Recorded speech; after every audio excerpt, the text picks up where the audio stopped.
ایک پرسکون گاؤں میں ایک چڑیل آئی۔ یہ کہانی ایک خوبصورت اور پرسکون گاؤں کی ہے جو پہاڑوں کے درمیان واقع تھا۔ یہاں کے لوگ سادہ اور محنتی تھے۔ ان کی زندگیاں کھیتوں، مویشیوں اور قدرتی حسن کے درمیان گزرتی تھیں۔ یہ گاؤں اپنے امن اور شانتی کے لیے مشہور تھا۔ یہاں کے لوگ ایک دوسرے کے ساتھ پیار و محبت سے رہتے تھے۔ ایک دن گاؤں کے قریب ایک پراسرار سایہ نمودار ہوا۔ یہ سایہ آہستہ آہستہ گاؤں کی طرف بڑھنے لگا۔ لوگوں نے اس سایہ کو دیکھا تو خوف زدہ ہو گئے۔ یہ چڑیل کی آمد تھی جو اپنی خوفناک شکل اور بدصورت چہرے کے ساتھ گاؤں میں داخل ہوئی۔ چڑیل کے آتے ہی گاؤں میں عجیب و غریب واقعات ہونے لگے۔ پہلی رات جب چڑیل گاؤں میں آئی تو ایک بوڑھی عورت نے اسے دیکھ لیا۔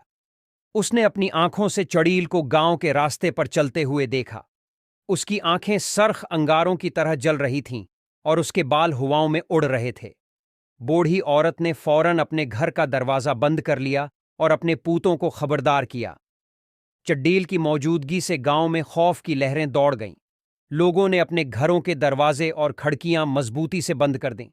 گاؤں کے بزرگوں نے سب کو خبردار کیا کہ رات کو کوئی بھی باہر نہ نکلے۔ دوسری رات چڑیل نے اپنی بدی کا مظاہرہ شروع کر دیا۔ اس نے ایک غریب کسان کے کھیتوں میں آگ لگا دی۔ کسان اور اس کے بیٹے نے آگ کو بجھانے کی کوشش کی، مگر چڑیل کی طاقت کے سامنے وہ بے بس تھے۔ کسان نے گاؤں والوں کو جمع کیا اور سب نے مل کر آگ بجھانے کی کوشش کی۔ تیسری رات چڑیل نے ایک بچی کو اغوا کر لیا۔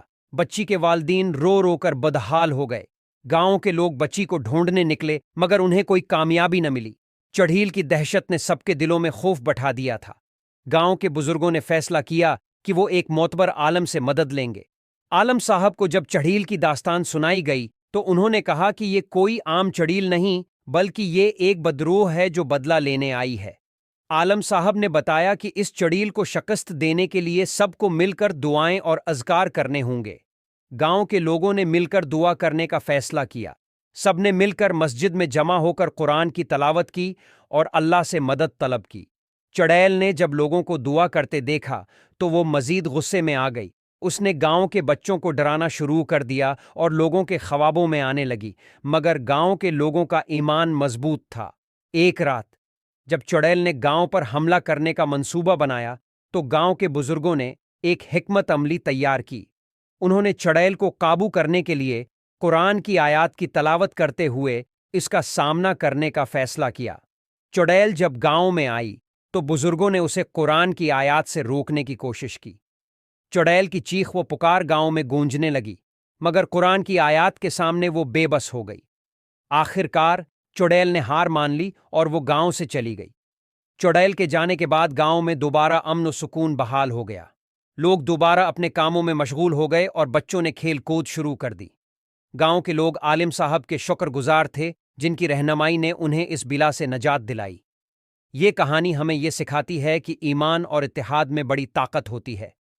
جب لوگ مل کر ایک مقصد کے لیے جدوجہد کرتے ہیں تو وہ ہر مشکل کا مقابلہ کر سکتے ہیں۔